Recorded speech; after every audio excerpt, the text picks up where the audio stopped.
Okay, so another idea that you can use as a zero waste gift for somebody is to make them a sprouting jar.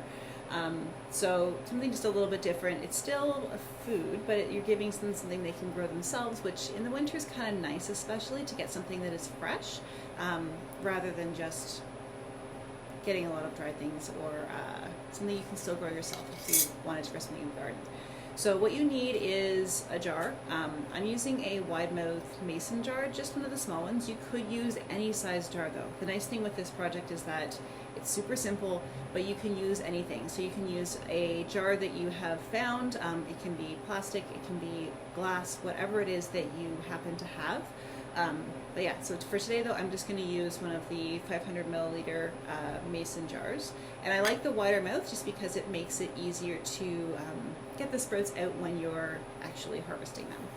So for this, we're going to use just some simple cheesecloth. Okay, and all you want to do is make sure that you have a square. You're going to cut a square out that is a little bit bigger than the size of the opening of the jar.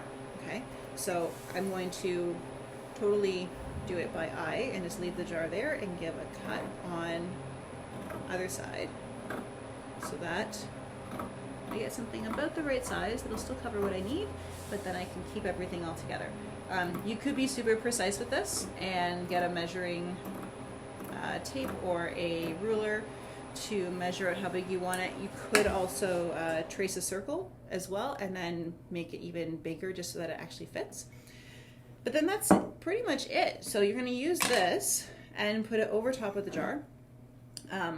And then to seal it, you can either, if you're using a mason jar, use the ring, and it will actually just screw on the top, okay? Because it is fairly thick for the cheesecloth, you just have to kind of make sure it's in the right space, which mine is not going quite right. There we go. Okay, simple as that, okay? Or instead of using the actual ring, if you're using a found jar or anything else that you happen to have, having the cheesecloth and just having the elastic to go around the top of it acts in the same way, okay? Now I've kind of done this a little bit out of order, but that's pretty much your jar. You have the option as well, if you wanted to, of including some seeds in that. So you can buy sprouting seeds from, usually health food stores have them, sometimes bulk food stores will have them as well. You can also order them online from some actual seed companies, but they're not too far to get. You could just actually get a package of them and include it in the jar itself and just use that and then seal the whole thing up. Or what you could do is you could copy out some instructions on how to do it with the type of seed that you're using, because there's slightly different instructions depending on the size of the seeds.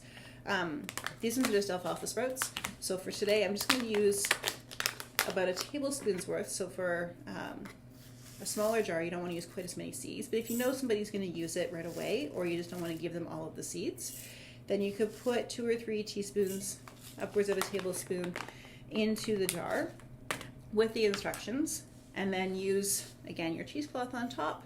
And actually I'm going to save that for a second, and use the jar, and that's pretty much it. It's super simple.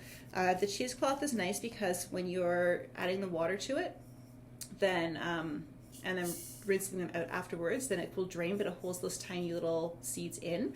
And you can sprout tons of different things, whether it's alfalfa sprouts, radish seeds, chickpeas, mung beans, although mung beans get a little bit wonky. They're not so pretty when you do them in a jar. They're not so straight. But lots of different things that are options out there.